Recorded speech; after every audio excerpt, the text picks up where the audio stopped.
Let's jump right into this explainer. Think about the phone in your pocket right now.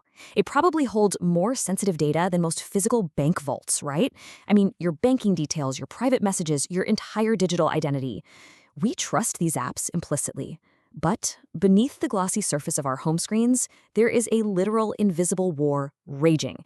It's this continuous high-stakes arms race between some incredibly brilliant cyber attackers and deeply dedicated security engineers. So today, we're going to unpack the actual mechanics of this hidden battlefield. We have a lot of ground to cover today to really understand this complex cat-and-mouse game. So here is our roadmap for the analysis. 1. The hidden mobile threat. 2. How attackers break in. 3. What is anti-tampering? 4. The mobile battlefield. 5. Inside the security shield. And 6. Winning the arms race. Let's start with Section 1, the hidden mobile threat, protecting the digital vault. Okay, so the absolutely crucial point to understand right out of the gate is that app tampering is essentially digital bank robbers trying to drill straight through the walls or, pick the locks of your most sensitive apps. Unlike a server that's locked away in some heavily guarded physical data center, a mobile app is deployed right into a hostile environment, the user's actual device. This means an attacker can just download the app, tear the whole thing apart, and poke directly at its binary code. They're looking to strip away its security checks or manipulate its functions for their own gain.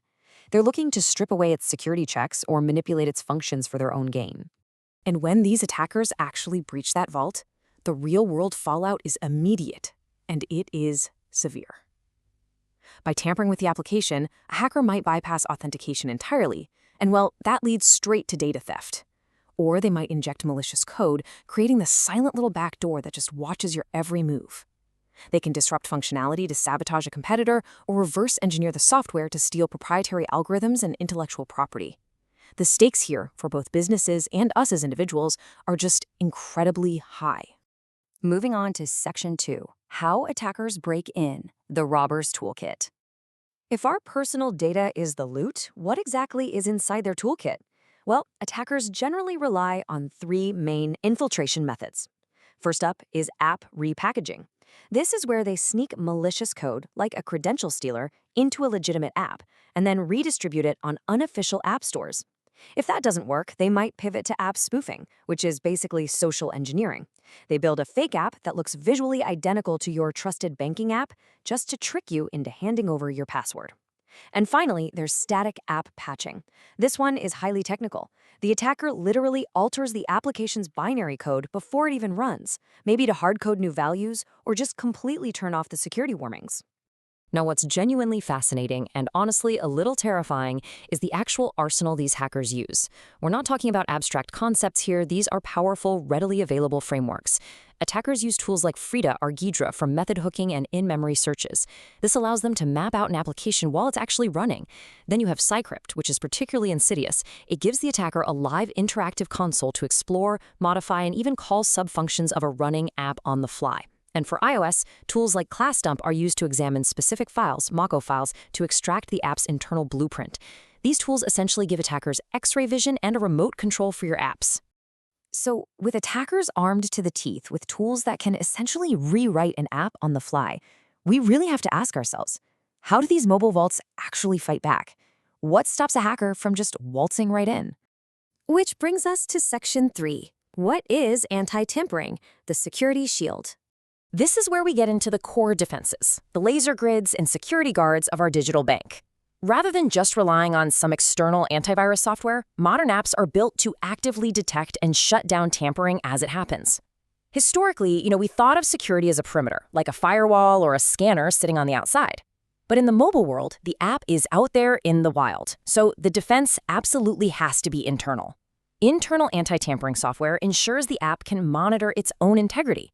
If it senses its code is being altered or that a debugger has attached itself, it triggers a defensive response. It basically turns the application into its own active, self-defending security system. Let's look at Section 4, the mobile battlefield, iOS versus Android. The terrain where this battle takes place completely changes the attacker's strategy depending on what phone you have in your hand. This comparison brilliantly illustrates the divide. iOS relies on a closed ecosystem. It uses strict app sandboxing, meaning apps are completely walled off from each other. So a malicious app can't just casually reach over and read your banking data. Plus, it requires digital signatures to verify authenticity, which stops fake versions from running. Android, on the other hand, is an open-source ecosystem. It doesn't use those exact same strict iOS-style sandboxing techniques natively, which can sometimes allow easier access to shared operating system components. This fundamental architectural difference means security engineers have to custom tailor their defenses specifically for the platform they're protecting. However, there is a massive catch. If a user roots their Android or jailbreaks their iOS device, they grant super user access. This completely bypasses the native manufacturer security restrictions. Sometimes people do this just to customize a home screen or, cheat at a mobile game. But in doing so, they literally hand the attackers a VIP pass. They strip away the very sandboxes and security checks Apple and Google built. From a security standpoint, a rooted or jailbroken device is a compromised device. It lets attacker tools run with elevated permissions, making tampering so much easier. Moving to Section 5. Inside the Security Shield, deploying countermeasures. Let's dive deeper into the exact software protections used to stop these exploits in their tracks. First up, code obfuscation. Think of this as filling the bank vault with thick smoke, making it nearly impossible for robbers to map out the room. Obfuscation is the process of making an app's source or binary code incredibly difficult to read. It renames variables to meaningless characters and adds fake, redundant code. The app still functions perfectly for you, the user, but to an attacker looking at the decompiled binary, it looks like absolute gibberish. It massively raises the barrier to entry, making reverse engineering incredibly frustrating and time-consuming. Now, while obfuscation protects the code when the app is resting, RASP, or runtime application self-protection, protects it while it's actually running. RASP is basically the active immune system of the app. It's the continuous monitoring of an app's behavior during execution to dynamically detect anomalies and block tampering attempts. It deploys white blood cells the second a malicious tool tries to inject code. If it detects a tool like Frida trying to hook into a method or sees memory being modified, RASP reacts. It can block the action, log it, or just completely terminate the application right then and there to protect your data.